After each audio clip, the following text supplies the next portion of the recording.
So welcome everyone. Thank you for taking the time to attend the 13th Beach Information Evening.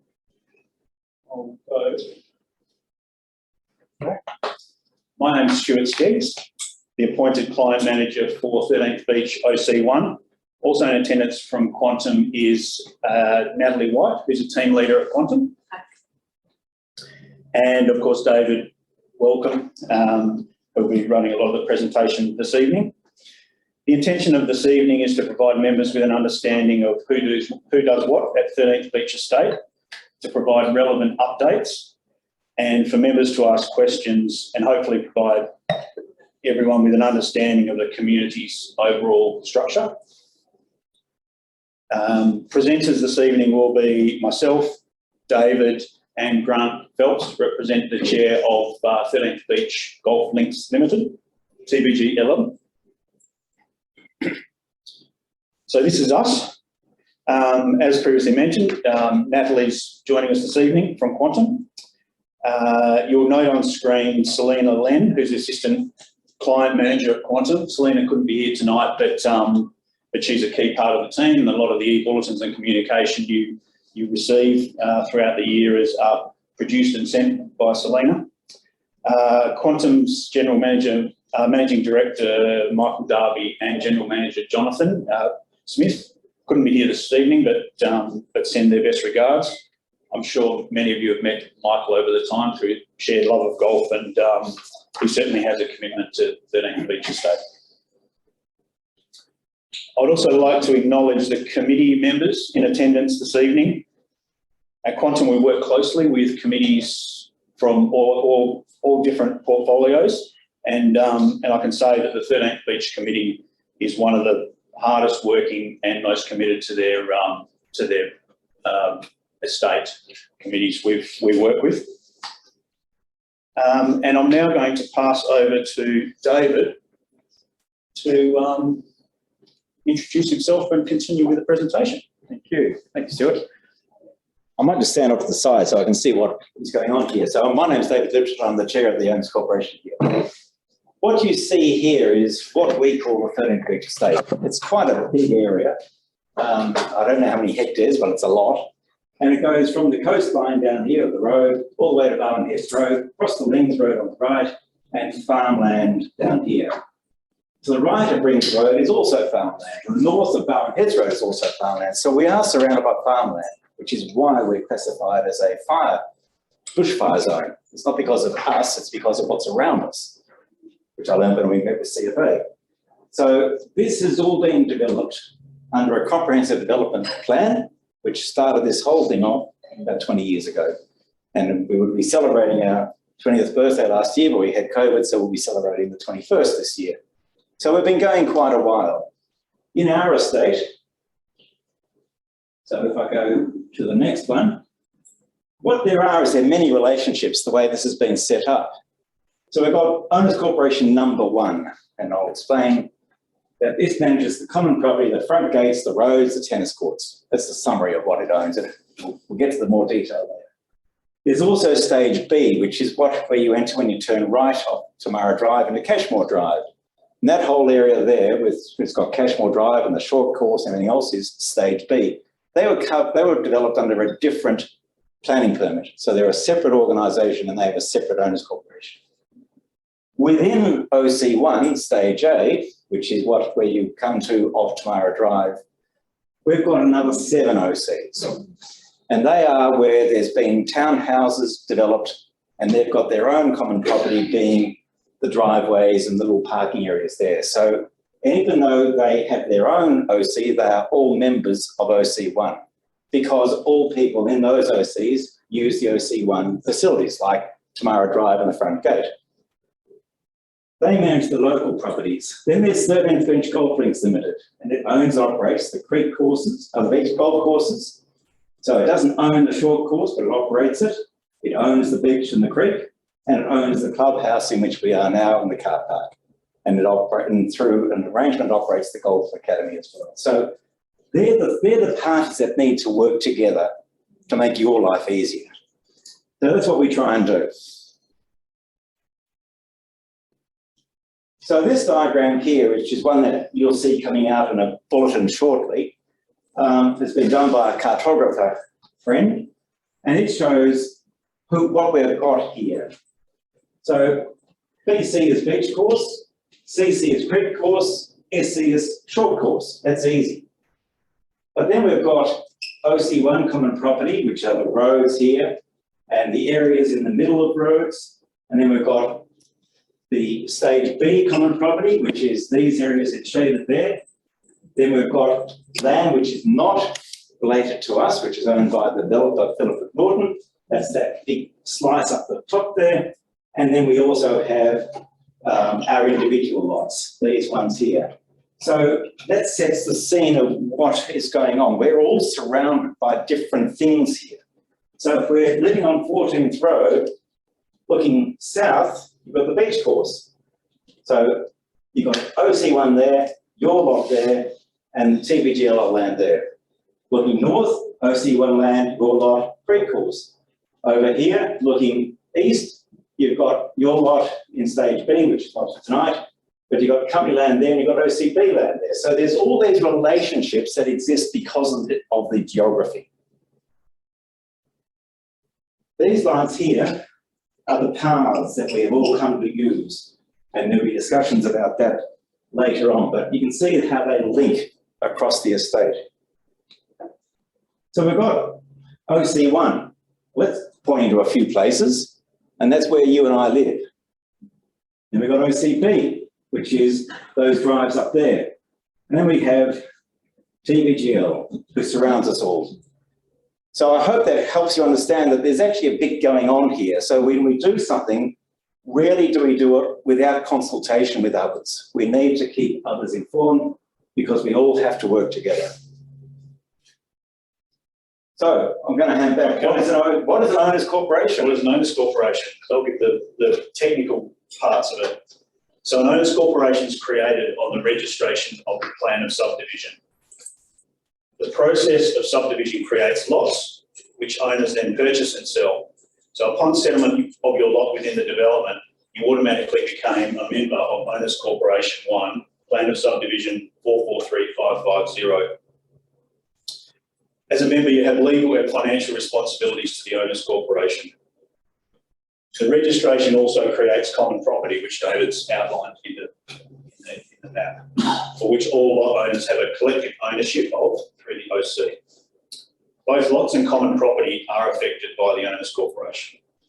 And up there's the governing documents which cover the estate, and from our side we've quantum the most relevant ones are the Owners Corporation Act and the Owners Corporation regulations and the subdivision Act and subdivision regulations. And I'll okay. Oh. Okay, so the structure of the OC. The Owners Corporation, which consists of all lot owners collectively, is an owners group responsible for the management of the common property, rules enforcement and decision making. Pursuant to Section 11 of the Owners Corporation Act 2006, an owners corporation is to be managed by or under the direction of lot owners.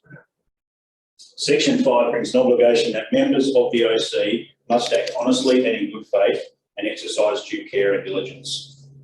The main decisions of an owners corporation are voted on at the annual general meeting each year. One of these important decisions relates to the election of the Owners Corporation Committee and the chairperson. The committee consists of elected lot owners who are appointed at the AGM each year to oversee the duties and functions of the Owners Corporation, the day-to-day running of the Owners Corporation. In relation to 13th Beach, there can be some confusion in relation to TBGLL's relationship to the Owners Corporation. It's important to note that TBGLL is a lot owner, like all other lot owners, and that OC1 is a separate entity of which TBGLL is a member. TBGLL also has separate areas of responsibility which relate to the running of the golfing precinct and the golf operations, and approved housing designs on the estate, which are run by the Architectural Design Committee. And Okay, so how do we fit in the picture? We're appointed by the OC to assist with the administration, finance, insurance, meeting and maintenance functions. It's important to distinguish between difference between Quantum and the Owners Corporation. Quantum is not the Owners Corporation, but we do undertake roles and duties on behalf of the Owners Corporation. As your Owners Corporation manager, Quantum performs their roles and responsibilities in a number of areas, including preparing and distributing notices, agenda and minutes, ensuring that proper financial accounts are maintained and that the annual financial statements are prepared and issued to members with their annual general meeting notice, operating bank accounts in the name of the Owners Corporation, ensuring all insurances are in place for the Owners Corporation as required and in compliance with the current legislation, and maintaining the records of the Owners Corporation and the Owners Corporation Register as required under the legislation, receiving and processing all settlement documentation and maintaining the member database. We also manage the arrears and any debt recovery required. I'm pleased to say that Thirteenth Beach is excellent in terms of payments of levies. Quantum also provides OC certificates when required, when ordered. That's an important document that must be obtained from the Owners Corporation and forms part of the Section 32 in a contract of sale. So over to you, Dave. Okay.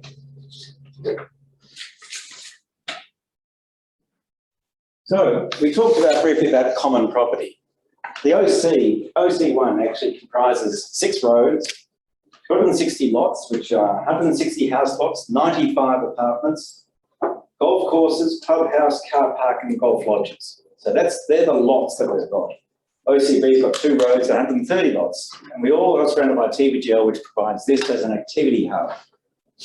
But what do? We actually manage what's listed there. So I don't want to read them all out, but the ones that are big and expensive and clunky, clear the roads, and we're going through processes with those at the moment. Landscaping and garden maintenance costs us about $100,000 a year. Street lights, we've got an underlying question here. We own and control the low voltage power network. We also own and control the drainage system.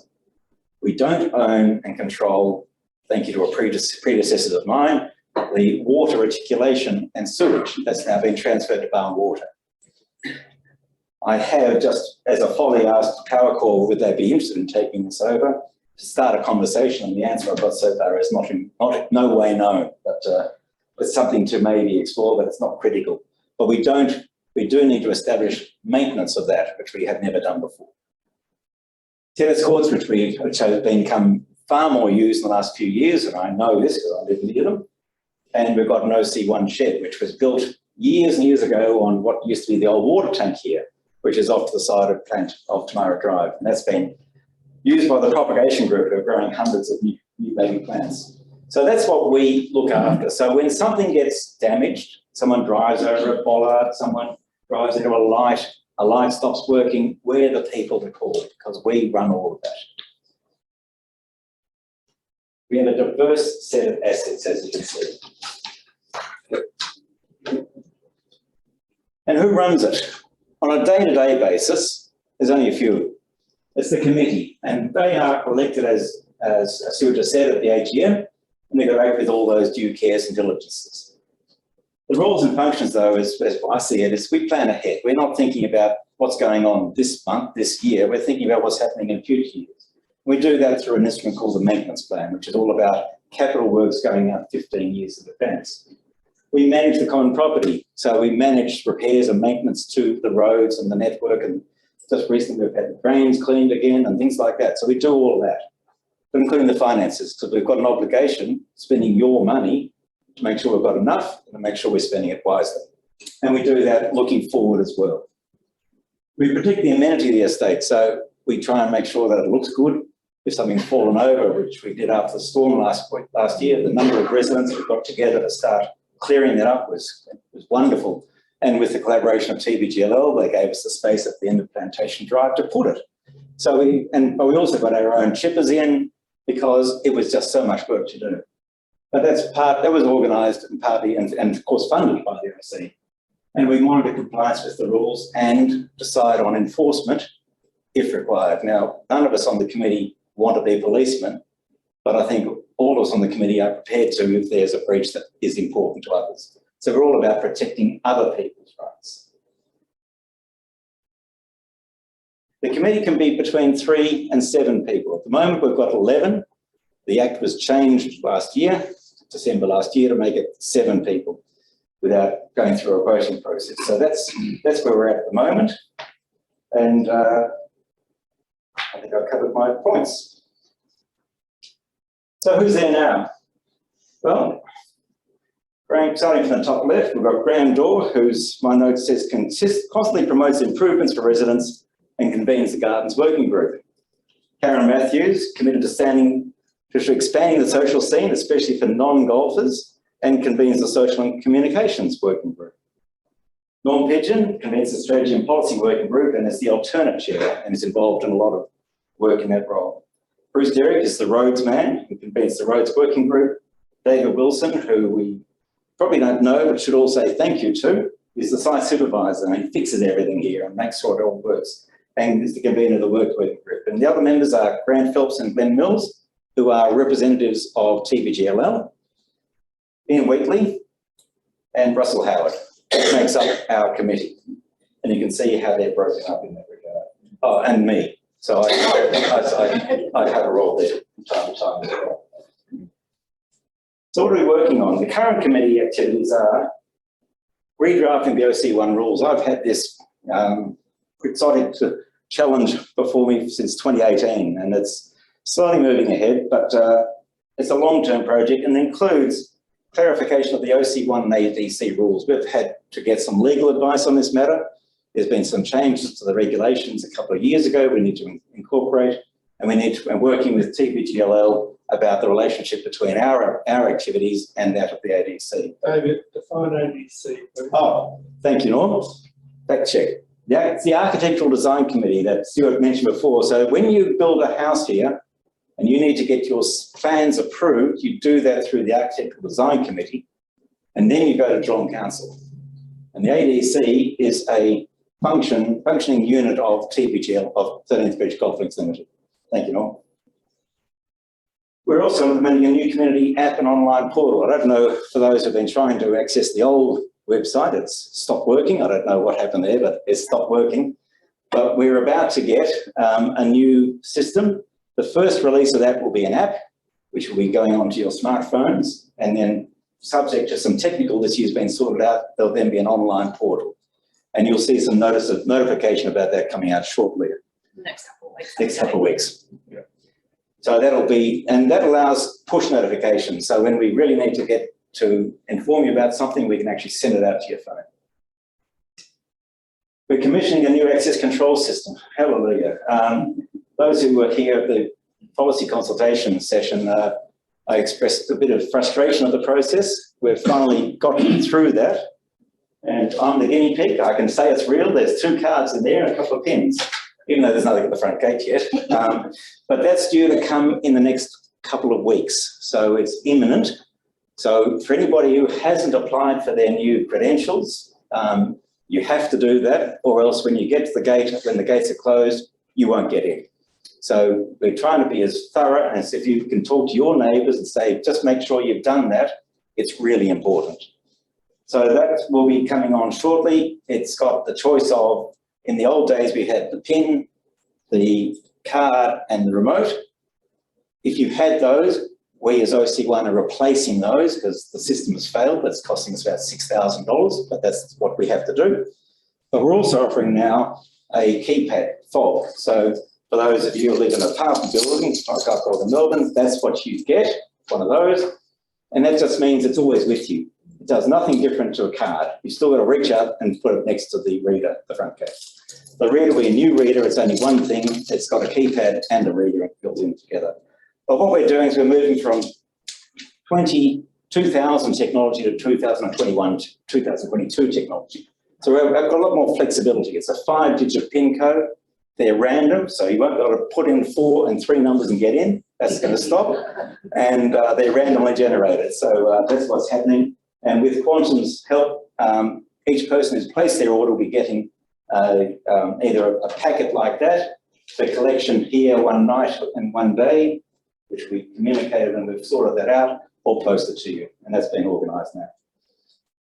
We're also following up on a suggestion. We're considering the construction of a dog exercise park. An expression of interest went out. I haven't seen the results of that yet. So that's the process that the committee goes through. We don't make decisions. We're only 10 people, but we will be informed by the views of the membership, which is that wider group. So that's what we're doing. And we're progressing the landscaping and path works special resolution. That's taking a fair bit of effort at the moment. The importance of that is that for an owners corporation to spend your money on land that is not common property, we need your permission. And that's what that is. And you say, well, why would one do that? Well, behind each of your lots bordering with the golf course, the grass gets mowed every week or two. That's us looking after the amenity and property on non-common property. When we talk about the new garden beds and trees planted down Tamara Drive, that's us spending money, not on common property, for the amenity of the estate. So this will be coming out to you shortly, and I would encourage you to vote for, because it allows us to continue doing what we have been doing over the last 20 years. It's basically letting the committee make good decisions, and it includes in their path construction, which says if we want to actually pave the path, for instance, from Plantation Drive across, everything is with TPGL's permission because it's their land, but if we do get the permission, we can then do that. So we can make the commute and the process a lot easier. But we can't do that without those special resolutions. So watch out for that, and as I said, encourage you to vote for. And we're also considering CCTV at the front pedestrian gate. We had several bicycles stolen there over a period, some expensive bikes, from what I hear. And when the police contacted me for the vision, it's only a dummy camera there. It's not a real one. So we had no vision. But we also have no signal to hook into the TPGL wireless system, and we have no power. So at the moment, I'm dealing with an organisation that specialises in these sorts of things with a 4G solar-powered camera. And we're looking at that at the moment. And they're about $1,000 or thereabouts, $1,000 to $1,500. So that's something the committee is considering as we speak. We're still doing research on it. So the current works of the roads working group, they're considering a tender responses for the fine crushed rock, which is, everybody knows we've got a problem with that, where the road comes off, it drops down, and then the rocks have been dissipated over all these years or crushed. The latest information I've got is that Drapers have been the preferred tenderer. We'll hopefully get a signed contract with them at the end of next week. The cost is about $90,000 plus GST, and that will do all the areas where there is a drop of more than about that much. And the timing depends upon when specialised profiling machine can be made available. And there, of course, got works on roads all over the place. So we're waiting for that date. And when they get here, you'll see it. It takes about 2 to 4 weeks, depending upon the weather. So that's the process. We're on the verge of getting it done, but we can't control it because we can't do it. It involves spending about 30 tonnes of rock, which is a bit much to do as a working bed. The roadside verges, we're waiting the final results of the survey, which closed the other day, and I haven't seen them yet either. But that will be an input back from you about the design and about growing grass up to the road edges and encouraging that. Repainting the crossings on Tamara Drive, you've seen that they've been fading a bit, the lines are fading as well, but we intend resealing those roads over the next few years, so it's hard to make sense to repaint all the roads, but the crossings need to be done. Contract's been awarded, we're just waiting for the person to slot us into their schedule and for the weather to be kind. And all of this, I'd like to just thank Bruce Derrick, who's not here tonight, who's running this process. So that's the roads working group. And other current activities, we're extending and replanting garden beds because there's been a lot of tracking of cart tracks being made across the grass areas, and they don't look good and they kill the grass, so activity's been done to do that. Installing a drainage system in the tennis courts. Those who use the tennis courts, we get them maintained twice a year. But we've discovered that when they built it, they had it all sloped down to the corner, but no drain put in. So we're now putting a drain in, which should mean that the fungi and the black stuff that grows there won't be as prominent. Checking the underground services, we haven't done that over the years. We need to make sure that we have planted trees over gas, power, telecom or something like that. That's an ongoing activity. Installing insulation on the cabinets at the front gate, which I think happened today. So what we've got there is inside those cabinets, on the right-hand one is where all the access control equipment is and the CCTV equipment. And the one on the left on the fence is an uninterruptible power supply, which we've just replaced for about $5,000 or $6,000. And they have, the UPS has got a temperature limit. So we're actually putting some insulation on its roof to try and keep the temperature down in summertime. And overseeing the cleaning and inspection of stormwater drains, which happened this week or last week. And we got a good report. I haven't seen the report, but I think it's okay. So and this is what your committee is working on. This activity is shared by a number of people. So just appreciate when the people on the committee are saying they're working for your benefit, that's the sort of stuff they're doing. We're guided in part by a strategy. And the last time the strategy was done was 2019 and updated in 2020. So the intention is to update it again this year. But some of the things that we're asked for and we can report against is improvements to and maintenance of community assets. Well, the dog exercise park falls into that category, and improvements to the path network are being progressed, which falls into that category. Improvement of recreational facilities. We've lobbied for construction of the path from the beach gate to Bowen Heads. We did that in collaboration with Bowen Heads Coast Committee of Management, and it is now open. So you've probably seen that, and that's the path that we can now get to Bowen Heads without going on any roads, except for those things in Parade. Enhanced garden environment. There are more garden beds being put in and improved landscaping maintenance. And mulch has been made available to residents at discounted bulk rate, because we buy a lot. When we buy it in 500 cubic metre lots, which is probably a bit much for individuals, but we can actually leverage off that. Enhanced community. A member of the community who is on the OC1 committee, Karen, has led the charge and is organising a plethora of new events. And I'd just like to mention, we have 2 yoga classes going on Tuesdays and Thursdays, but they're both full. But welcome to join the waiting list, because they only started off as 1. On Tuesday is Mahjong, and they would like more players. So if you're interested, join into that. And there's a walking group that leaves from the front here on Friday mornings. And I think it's followed by coffee or wine. I don't know about the timing of it. And when winter is done and dusted, hoping to have one cheese night, theme night, maybe footy grand final, and a music afternoon. And one more thing, golf and barbecue arvo on the 9-hole course. So the idea is to try and be not just for golfers here, but to actually, because a lot of people here don't play golf. We don't know how many, but there's a lot. So that's the thing that Karen is working through, and the committee is happy to assist with. And similarly, improved communication. I try and get a newsletter out after each committee meeting, and it provides the information. And between Stuart and myself, we're always trying to work out what would the community be interested in finding out about and when can we do it. You've been bombarded last week with one almost every day. It's just, this is a peak time. The idea is to probably have one a week, but look out for those. Don't have them go to your junk mail if you could, please. I'll talk about the communications.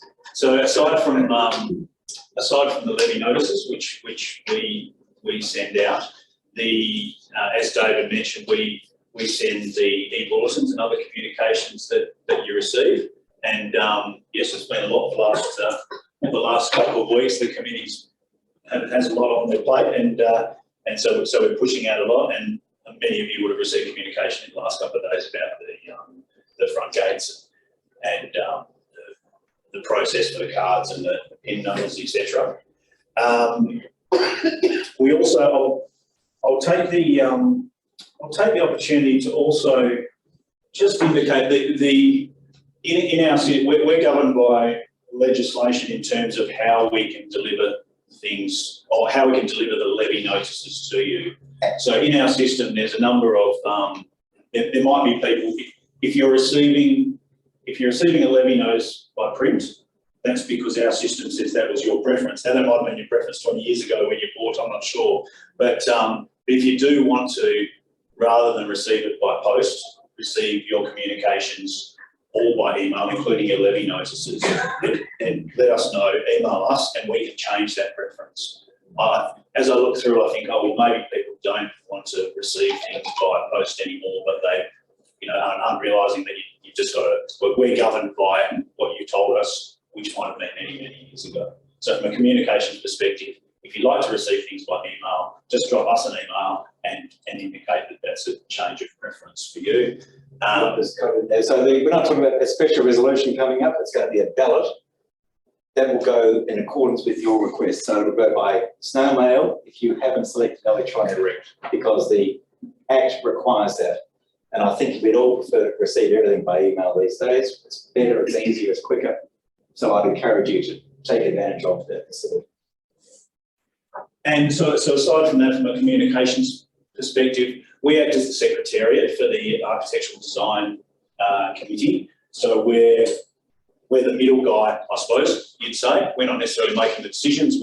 We're just communicating those decisions. A lot of might deal with James Deans along the way, the town architect, or Max Gill, Max did. So the communication is coming from us because we act as the secretariat in that regard. And also we, as many have, we try and answer whatever questions come to us, and or try and pass members on to the correct people, and or try and find out information that doesn't necessarily relate to us, but if we can help, we certainly do. So we encourage members to email us at any time or pick up the phone. We'll endeavour to help wherever we can. What's about the app? Yes. So the app. The app did go. We did send an e-bulletin out for the app, I think, a couple of days ago, or late last week, and we've noticed a spike. So people have downloaded the app. The app's a great source of any information you want in terms of the Owners Corporation. So that has information and folders in relation to all previous minutes, both AGM and committee, or contracts that might be that are in place, whether it be a quantum contract or some type of agreement that the OC1 has. For example, there's an agreement between OC1 and OCB in terms of the road sharing as they come into the estate. So I encourage everyone to download the app and have a look. And also it has the latest, once we push out a news item, we'll put that on the app. So if anyone's missed it in their emails, it'll subsequently end up on the app where you can view past information.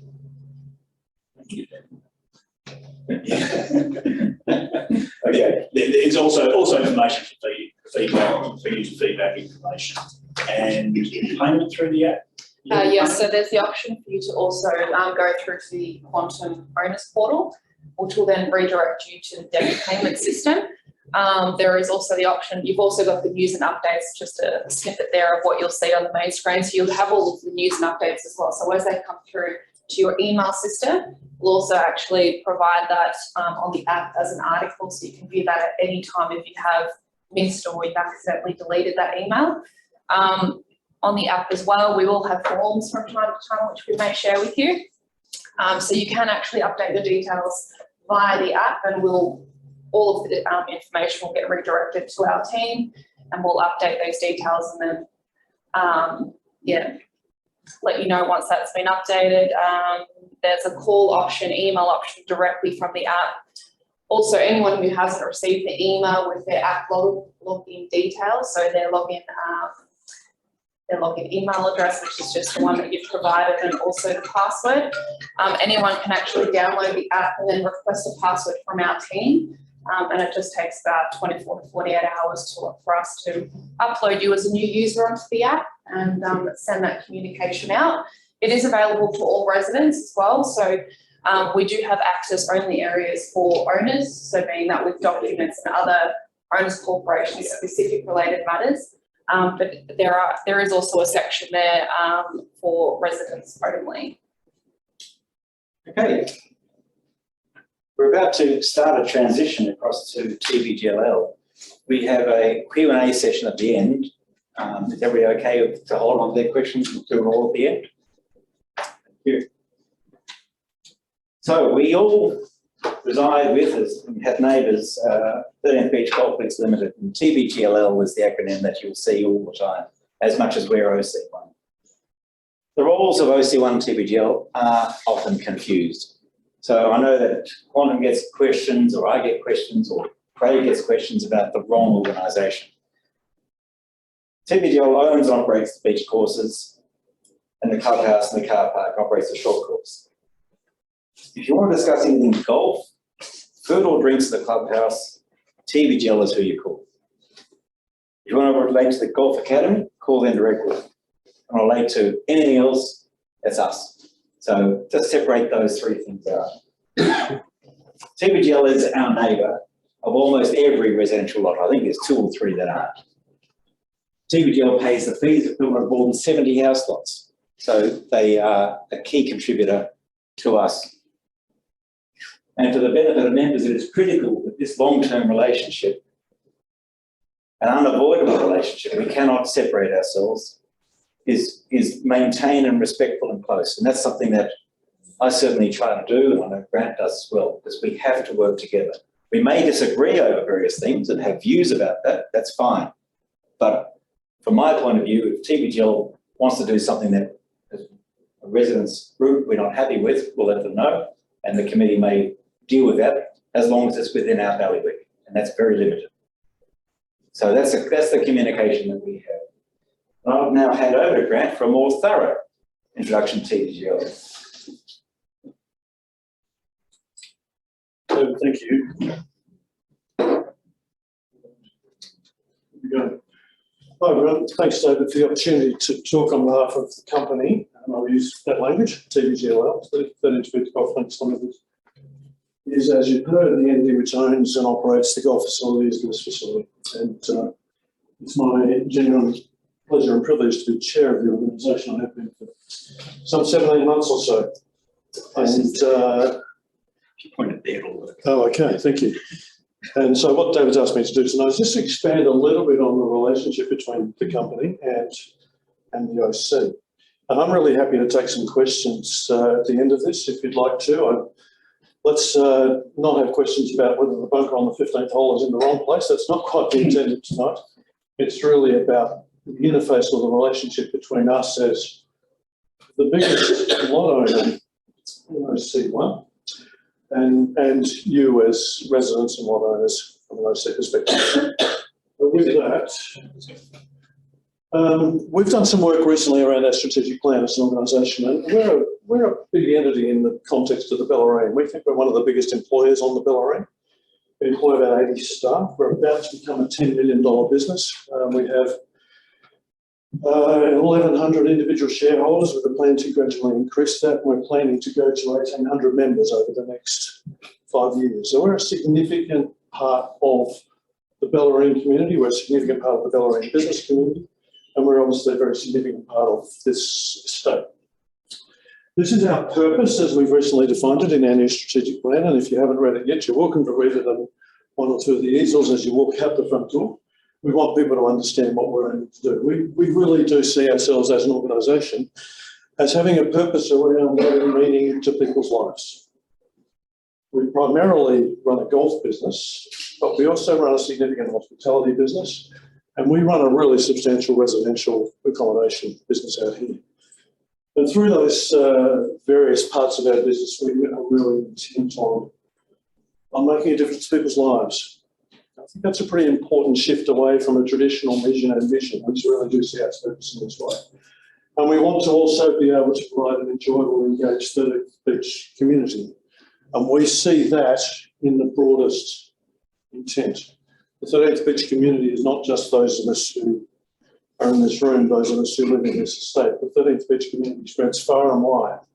Wherever our member is, wherever a shareholder is, they're part of our community. We know that about 20–25% of most of our shareholders and members, and I use that language interchangeably, let's keep doing that. 25% of our people live in the estate, which means that 75% are outside of the estate. And as a business, we have to have an interest in all of those people, and we really do see our community as being a very extensive, very expansive, we see it in a very expansive way. We do have an intent in our strategic plan, which, as I say, we've just released, to grow. We are currently sitting at 1,400 members, give or take a few, and we intend to grow to 1,800 members over the next few years. We also intend to maintain our guest business. Lodges bring a lot of people to the business, a lot of people to the community, and a lot of golf to us. We intend to maintain a significant growth for the business over that time. So the long and short of it is that we're going to get busier, and that's very deliberate. We're absolutely intending to shift the focus in the organisation from what can at times be quite a blokey entity, a lot of golf clubs are. We are absolutely determined to grow our membership through growing our juniors and growing our women members, and we will get to at least 30% of our membership as women over the next 5 years. We're absolutely determined to do that. I'm not going to go through the rest of this, but these are our key priorities. The bottom line is very important. We intend to continue to trade profitably, and we intend to continue to be expertly managed and governed. Those are important to us. You've heard that we're both a lot owner and a neighbour, and we take that relationship, or those functions in that relationship, very, very seriously indeed. And I want you to understand that TBGLL, and I've said this before in these forums and elsewhere, does commit to being a good neighbour. We acknowledge that we have a privileged position inside the estate because of the amount of land we own and the relationship we have to you as individual lot owners. But we also have a really important relationship to the OC and to the committee as an entity. And we intend to continue that approach. David and I think you hope you'd agree, David, we have a pretty effective relationship. We don't always agree, but it's a healthy, collaborative relationship, and we talk a lot. And I want you to understand that. And I have no intention of changing that approach. But just a reminder that everything beyond your rear boundary is our land. Everything. You will have seen that, as David suggested, as told you tonight rather, our team, our course team, maintain that area immediately behind your land. And we do that through a relationship that we have established many years ago with the owners club. And that's important that we do that. It protects our land, it protects your land, it keeps us safe from fire, it reduces the risk of snakes and other nasties coming from the backyard. We also maintain other aspects of the common property under an arrangement that has been in place for some time, and the resolution that David was talking to before is really about giving proper effect to that arrangement. Again, I would strongly encourage everyone to vote for that. We do a number of other things. You will have seen the work that the team are doing around the course improvement program, and I acknowledge that some of that has potentially created some challenges for residents because we have fielding bunkers, we have created slightly dusty areas, we have done some work that potentially impacts on, that's not me, potentially impacts on individual lot owners. But that work, which is being led by our Greens Committee under Faye Wheatley's expert leadership, is really about positioning our golf courses for a better future. And I hope you'll agree that the work thus far has really been very effective, and from the board's perspective, we're feeling very positive about the work that we've done and the work that needs to be done in future. Our team, though, because their primary focus is our golf courses, will always prioritise that work, and I acknowledge that there's been some challenges from some residents about why haven't you fixed that tree yet. But the reality is that the team is limited in number, and we want the primary focus from a business perspective and a membership perspective to be the golf courses, and rightly so. The team are working progressively through some of the course damage, some of the tree damage, and most of them have now gone, and there are others that will be progressively removed with time. But you need to understand that that's not the team's priority. Moving on, we've done some work with David and the committee, and there's more work to be done on this, and I acknowledge that.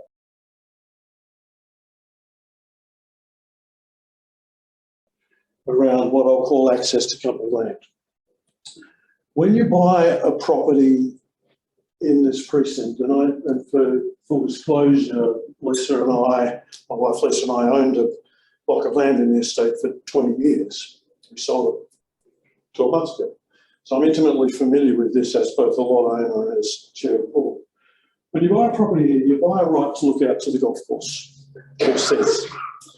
You don't necessarily have a right to a specific view. The view you had 20 years ago when you bought a block may not be the view you've got today because trees and shrubs have grown and the landscape's changed.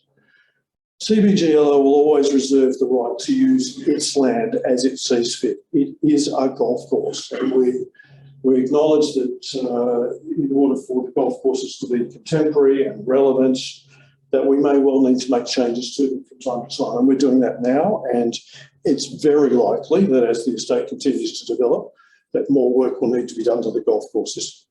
Potentially large work every 5 to 10 years, because that's the nature of these things. Our land is provided for the purpose of playing golf.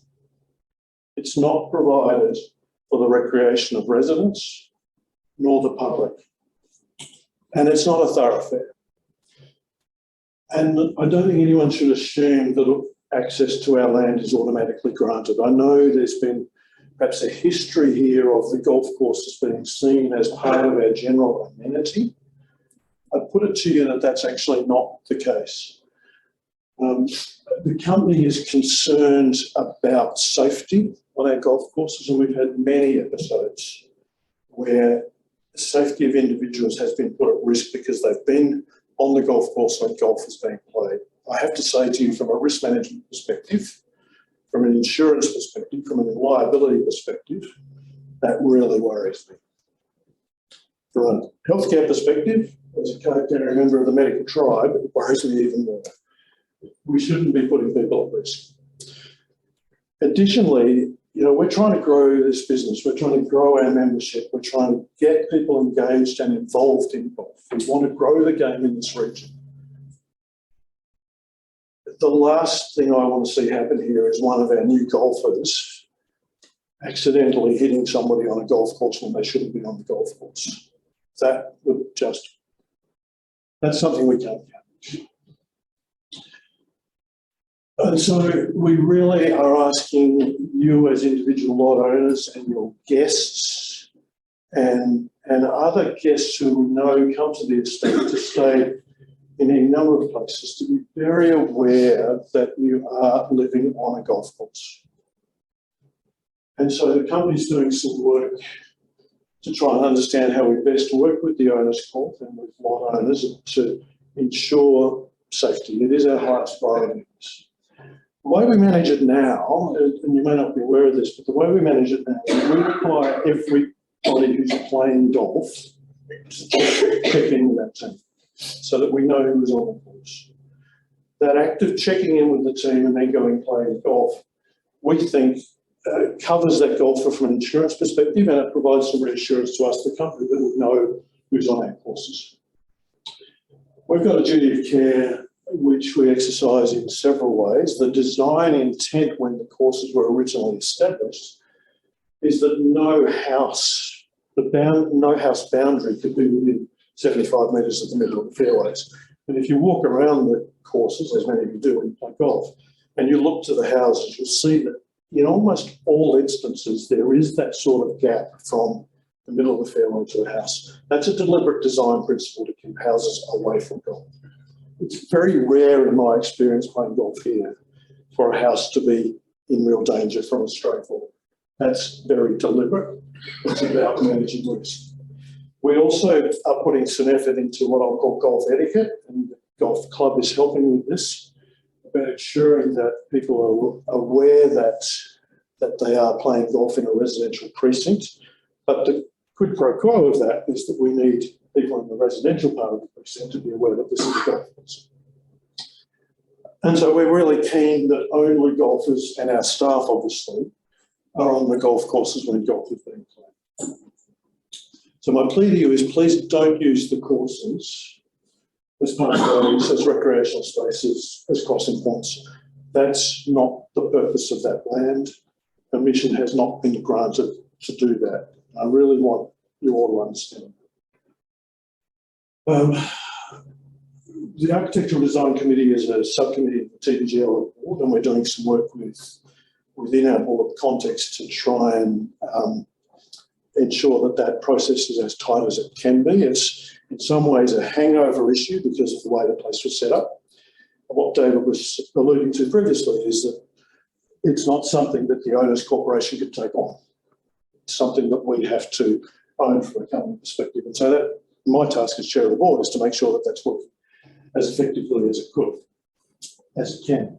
When the ADC approves work on your house or your property, in effect, what it's doing is providing a kind of de facto approval to your commercial providers to use the golf course land to get to your property. You can't build a swimming pool in the back of your property without the swimming pool contractors coming onto our golf course land in order to get to your block. And so there is a quasi-approval process here, but we want to actually strengthen some of that. And Craig, our GM, is doing some work with us on this. And we will, I hope, in the next little while, the next couple of months at least, see a little more rigour put around some of this process. How many days of access are going to be required? How are the contractors going to get to your block of land in order to do that? It's our land. If there is damage done by your contractor in significant damage done in conducting work, then our expectation is that that work is made good. It's not an unreasonable intent for any neighbour to expect other neighbours to make good that sort of work. Craig, a general manager, is very much the go-to person on this, and Craig will be able to talk to you about what we're expecting in terms of this access. We have also communicated with individual lot owners through the Owners Corporation about what I'll call modifications to company land. A number of people have asked for permission to, say, grow cooch between their back boundary, our company land, our golf course land, and say that 10-metre buffer that many of you have in front of you. We have no particular problem with that. We're happy to see that land beautified. We're happy to see it well managed and properly looked after. What we do ask is that people seek our permission to use our land for that purpose. And we have in place I think a pretty straightforward policy which involves seeking permission through Craig, our GM. And my recent experience of that is that permission has not been refused. We will refuse permission to put a structure, to materially change the landscape. That's not what this is about. But we're certainly happy for you to grow grass there with permission. And in doing so, whoops, sorry. No. Let me go back. My apologies. That's what I want. In doing so, what we ask, and not unreasonably so, is that access to that land must not be limited in any way, shape or form. We need to be able to get our equipment through there. We need to be able to do things on that land. Okay. In terms of other matters, you'll all, I hope, have an interest in the Vic Open. We think the Vic Open has been enormously beneficial for not just the Thirteenth Beach golf links, but for the estate. And my view is that it's been enormously beneficial for the region as a whole. It's helped to put the Bellarine on the map, and it's helped to put golf on the Bellarine on the map. We're really keen that residents are heavily involved with this.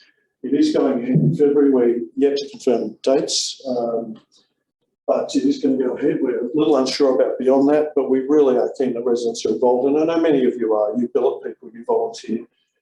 It's fantastic, and we strongly support it.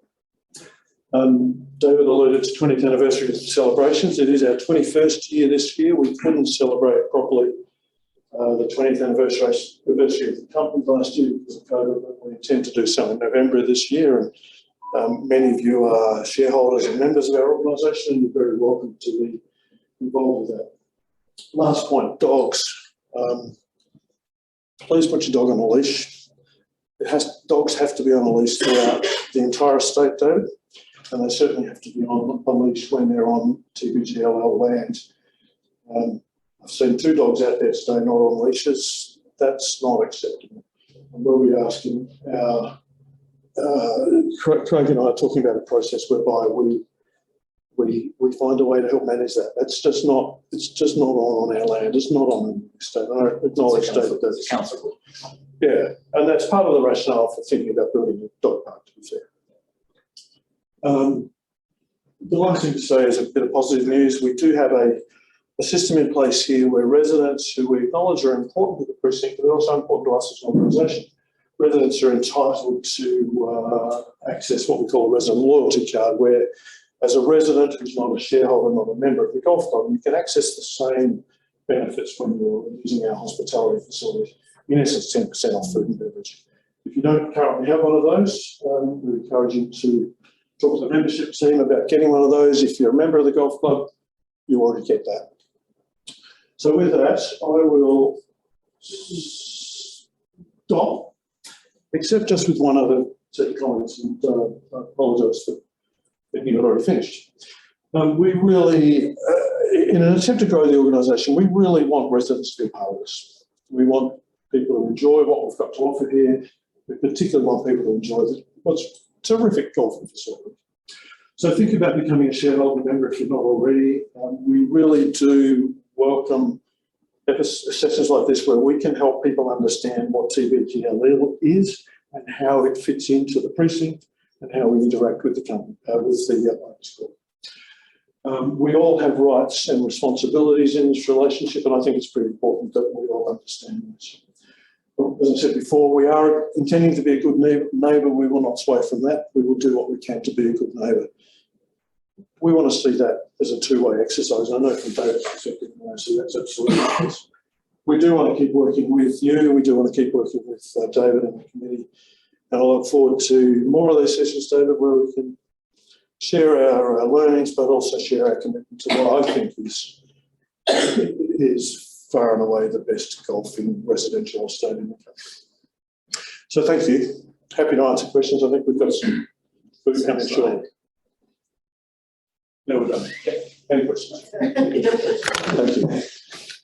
Okay, so I don't know if you want to skip back through the slides just to remind you, but if there are questions, and if I'm already, we're here to answer them. And I'll just make one comment as a resident. With conversations I had with Craig and Brand often about, if you think about this, where you're going to put it, just look behind. Look at what you're blocking up from the residents.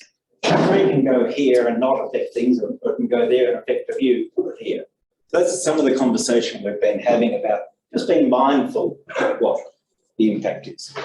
So, we don't always have to agree on that. No, because there may be some very good reasons from a golf design perspective why the tree needs to go there and not there. So, yeah, there is a very good two-way communication. I do think it's important that people understand. Before I take questions, just something that came in today.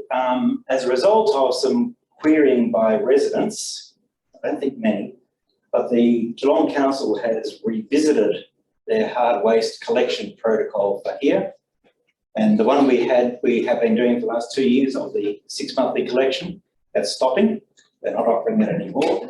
What they're offering instead is a booked collection, which means that when you see hard rubbish beside the road for up to 5 or 6 days, that's what we try to get rid of with that hard rubbish coordinated collection.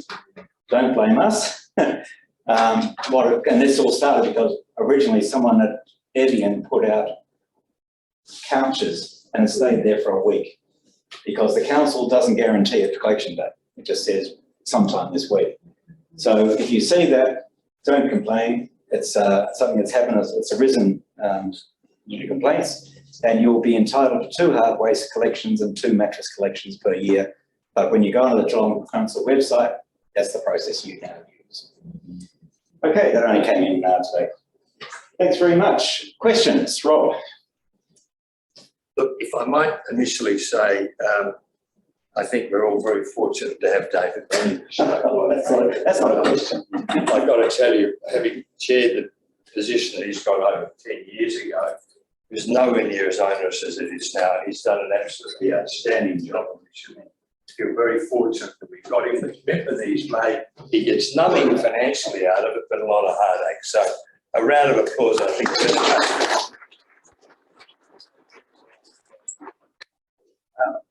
I've got 2 points for the Owners Corporation, one for the company.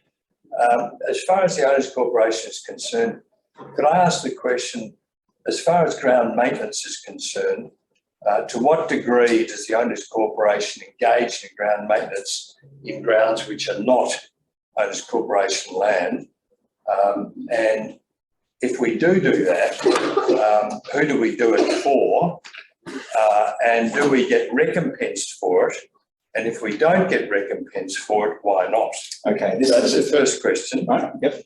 The second relates to the gates. The gates, having been here for almost 20 years, have been nothing but an absolute nightmare from start to finish. And I would hesitate to say, I hope there's not a member of the developers here, because I was always challenged in my time with legal obligations, but I do believe that the developers basically put these gates in order to make it a private precinct. And by making it a private precinct, it meant that the whole infrastructure of water and sewage and what have you only had to be built to Australian plumbing standards, which was substantially less than what we've got with Darwin Water. It's been a nightmare of management from start to finish. And the question that I would ask is, in the period of, I don't know, is it 12 months since we basically had these gates not operating again? And Last year. 12 months, and there were many periods before that. Has there been a record of incidences as far as theft and damage done to houses because there's been incursions in the early hours of the morning compared with what happened before? Because my gut feeling after being here for many years, most of the thefts were in the early days when builders were building around here, is that really it's not going to make that much difference. It's a great inconvenience for people when they forget their number or they don't have a number or they've got a guest comes or Peter Harrison rings me in the middle of the night saying, what's your number, mate? How can I get in?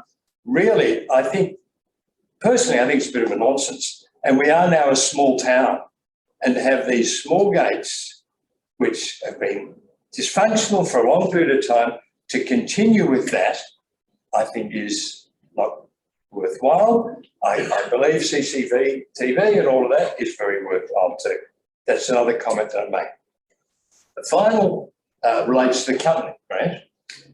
We do with those two questions first, Rob? No, well, I'll mention that first and then I can answer. In relation to use of the golf course when people are not authorised to do so, for many years, having lived on the course and you've owned property, but you've never lived here, so you haven't seen it as we've seen it, after about 5 o'clock at night, people just wander onto the golf course. And I can tell you that people wander onto the 10th of the par 3, the 10th of the creek, park their cars and just play golf. For a small cost to have a course marshal floating around saying, excuse me, are you authorised to play? Or alternatively, everybody who plays here to have an identification on their bag that they're a member, or if they're not a member, they're a guest. Otherwise, you've got no authority. You don't know who's on the golf course. This has not happened for many, many years. So they're the 3 questions. Thank you. Okay. The first one. This is the topic of the special resolution, which is allowing us to do that maintenance not on our land.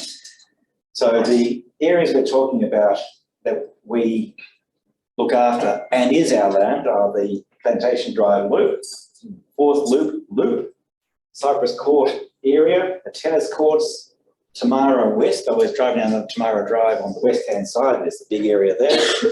And beside the roads. And that adds up to about five at rough estimates, so don't hold me to about 500 hectares.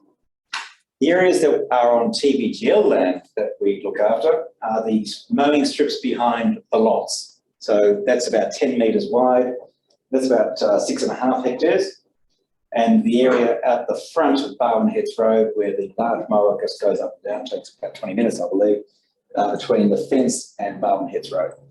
And that's about 8.2 hectares. So the CP land is about 40% of what that landscaping work is, and the TBGL land is about 60%, most of which, 80% of that, is behind houses, which is making sure that we've got a nice outlook apart from anything else, but also we don't have to mow it. That's one of the benefits of that. So that's the split there. So it's not for TBGL's benefit. Well, you could say the Barwon Heads Road might be a shred, but when I've got the numbers from that, that's about 20 minutes work. So it's not a lot of work.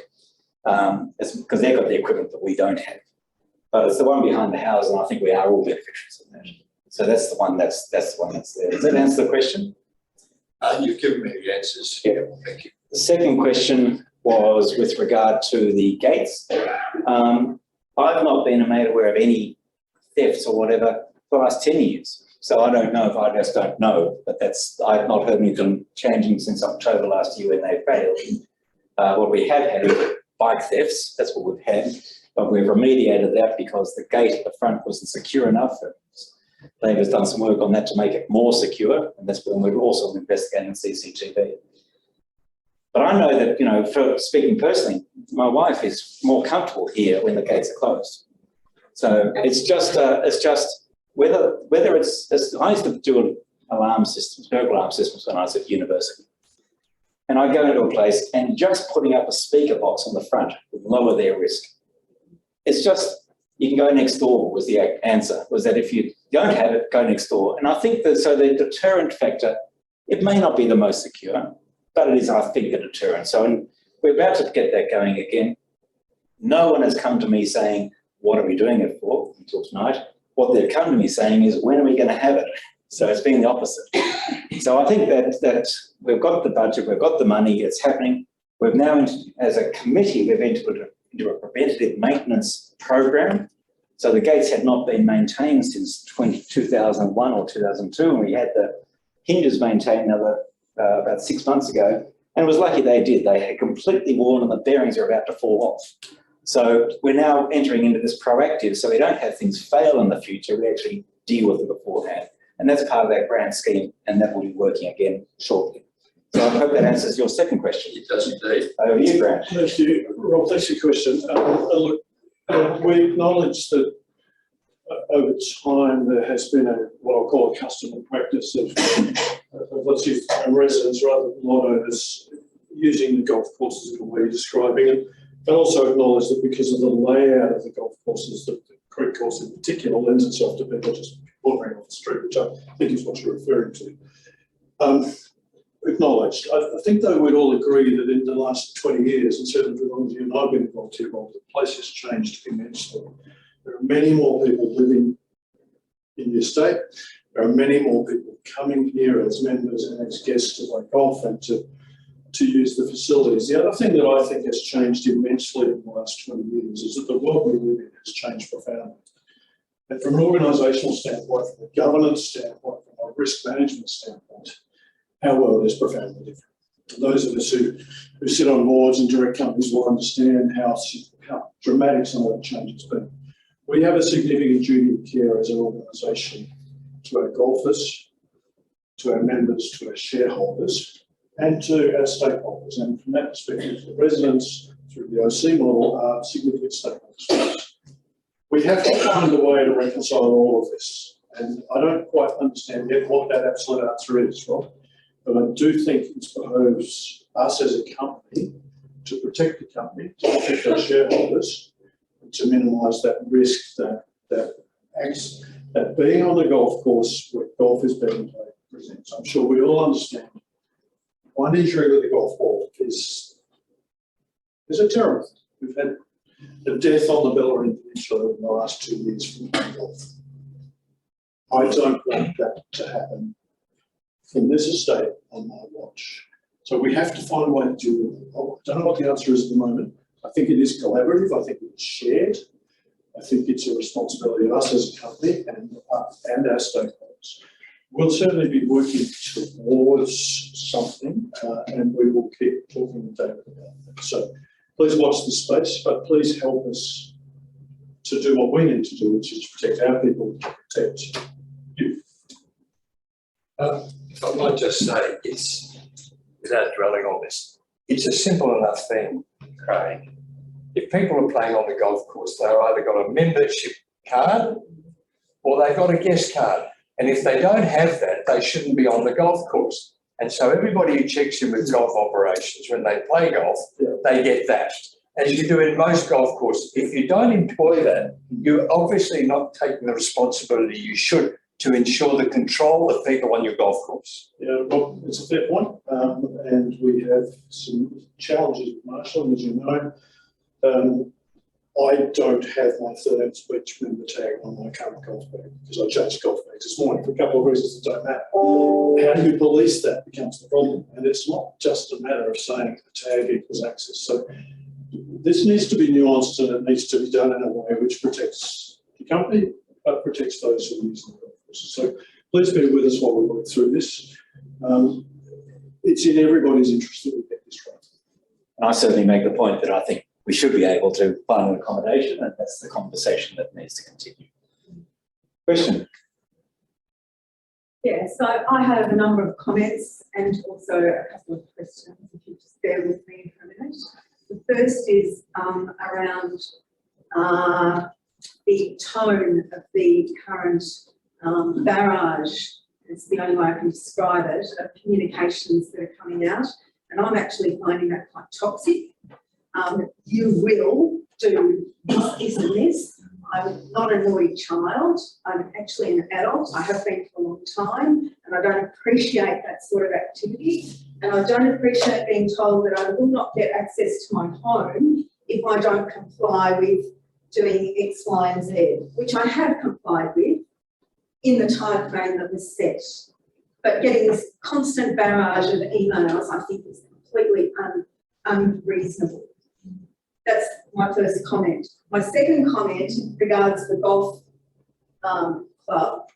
My dog was hit on a leash just outside the front door here. Nobody from the golf club bothered to ring me, come and see me, talk to me about what actually happened or why it happened. So we talk about obligations to not just the residents, but the golfers, the contractors, the workers, the whole kit and caboodle. But where was the obligation to me in that space? That was just outside the gate, just outside the doors here. Hit by a golf cart. That's. I'm sorry to hear that. I'm sorry. That's the first I've heard of it. I'm happy to talk to you afterwards. Yeah, and one of your staff in the golf shop came to my aid, reported it to your general manager. Nobody bothered to ring me from the golf club about that. I'm happy to talk with you afterwards. And with regard to my final point, I'm sorry, I've written them down because I've been quite upset about a number of these things.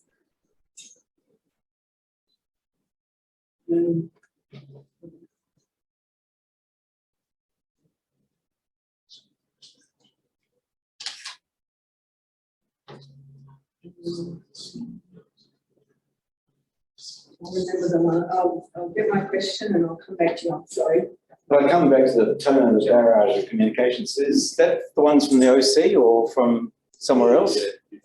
And So I suppose I need to explain our modus operandi is rules based. That's what we operate as.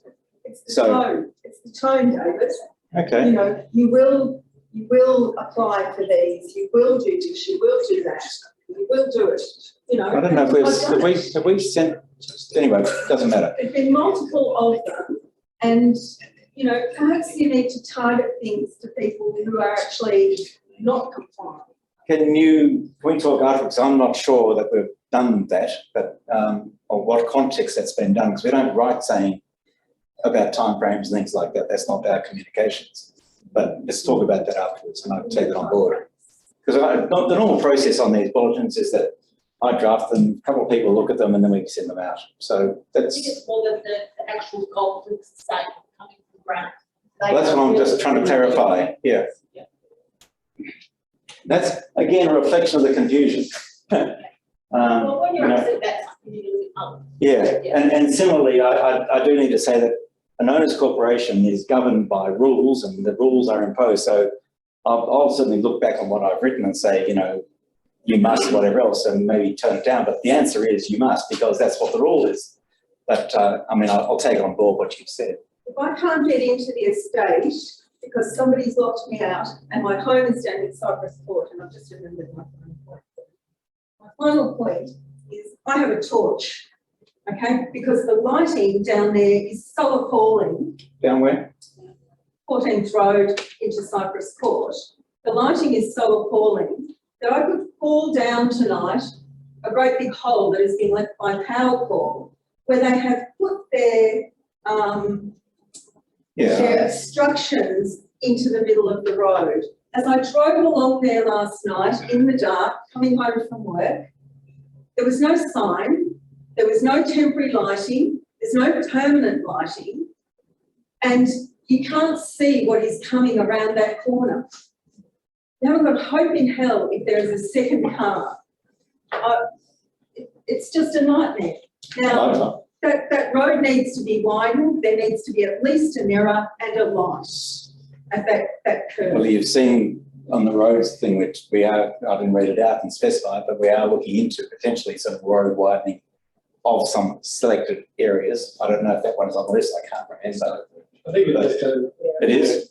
Yeah, so that one is noted as being on the list for contemplation of road widening, which we will do before resealing, of course. So there's some timing questions there.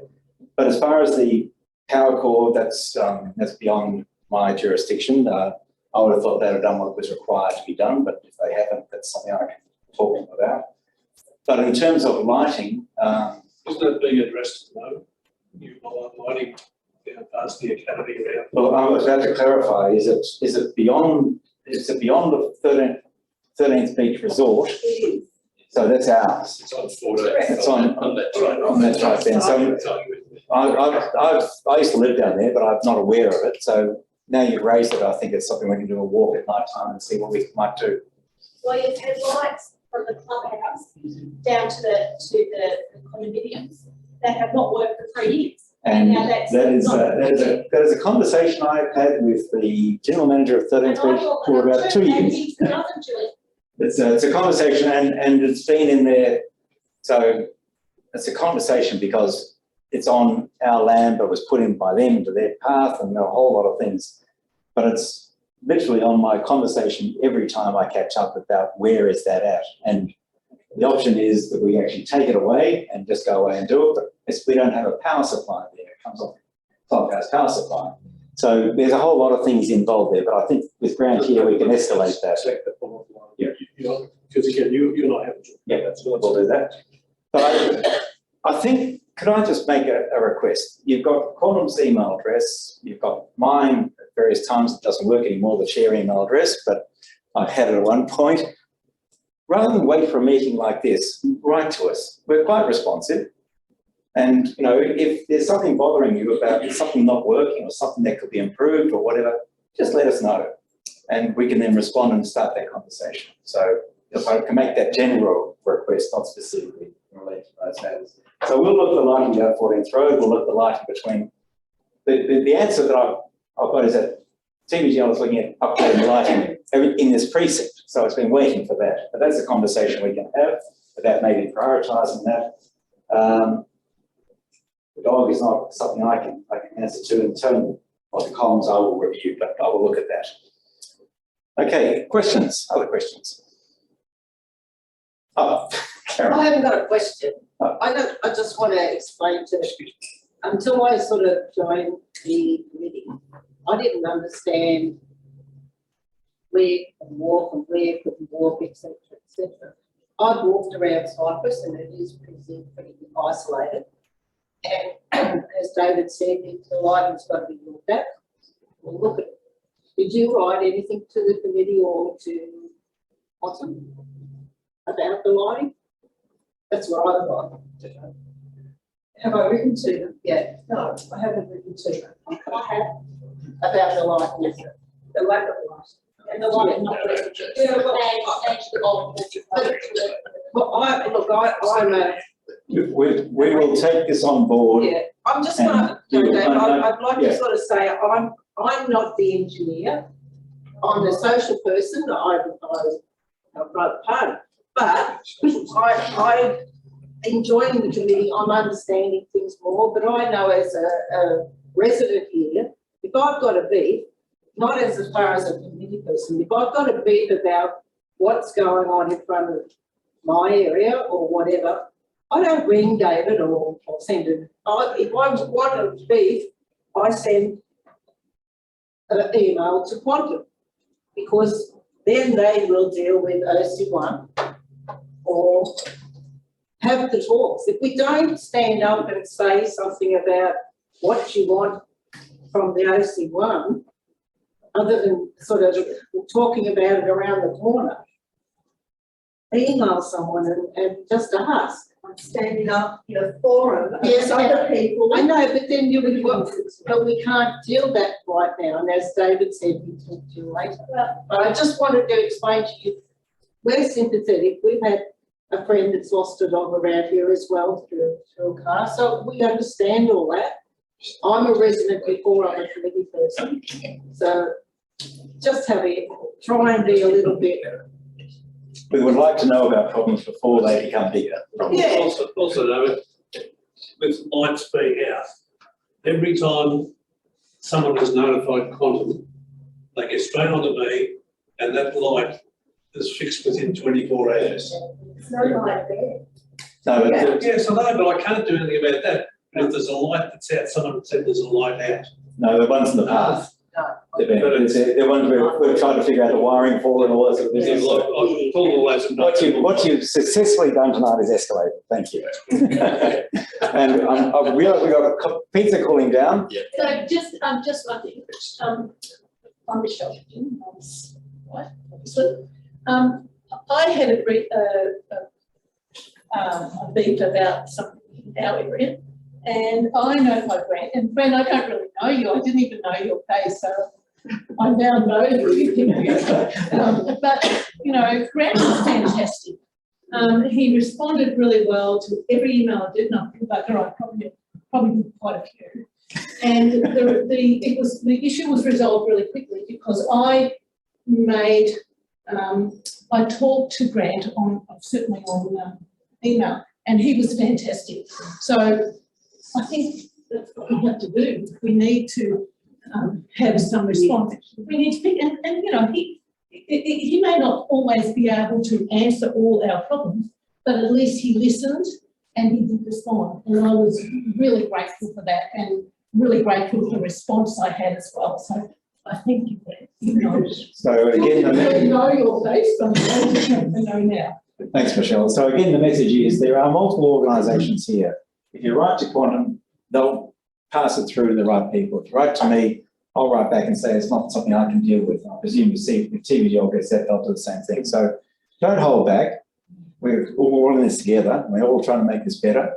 Fortunately, touch wood, the OC is not financially constrained. We're not like, you know, we can spend money if we need to. So if we need to, the committee will decide that and we'll go in the budget, which you then will approve.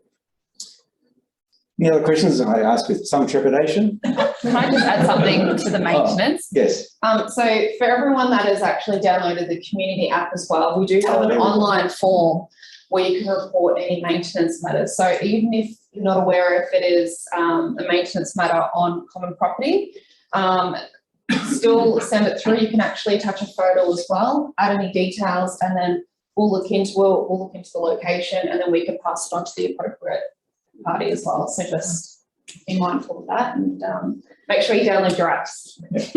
And I'll just make one comment. There are lines on a plan here that says this is your land and this is, you know, OC land, this is TVGL land. When it comes to us, we blur that line. You know, we just say, well, what's the best way to do this? So that path down there, some of it's on TVGL land, some of it's on ours. We'll work out the answer. The path from the clubhouse to the 10th tee, some of it's on our land, some of it's on TVGL land. We maintain it together. So there's a collaboration there, but so it doesn't matter where you enter the process, just enter it. With that, I think we're done. One more question. There's no amenity on this estate for children and increasingly, right? Yeah. It's, it must be awful for a young kid or a young adult in this estate because there's nothing. We did look at, as a committee for about 2 years, at a community hub, being a facility that had a shelter, some tables, a barbecue, no water, no toilet, and it was located on the north side, on company land, north side of the tennis courts. And that process, when we got to some initial pricing and things like that, was about $100 and something thousand, was the committee decided to let that one go. But yes, and we at one point we considered a playground, and that was again up in the same similar location, and that was viewed as being problematic for golfers trying to concentrate on hitting the tee, not the 10th tee. We then thought about moving it further away, and we then had complaints from the residents in that area. And I sympathise with you, I don't have an answer for it. And that's one thing, yeah, and that's one thing that is changing here, is the demographics have changed in the last 10 years, particularly in State B. So, what, if I could ask,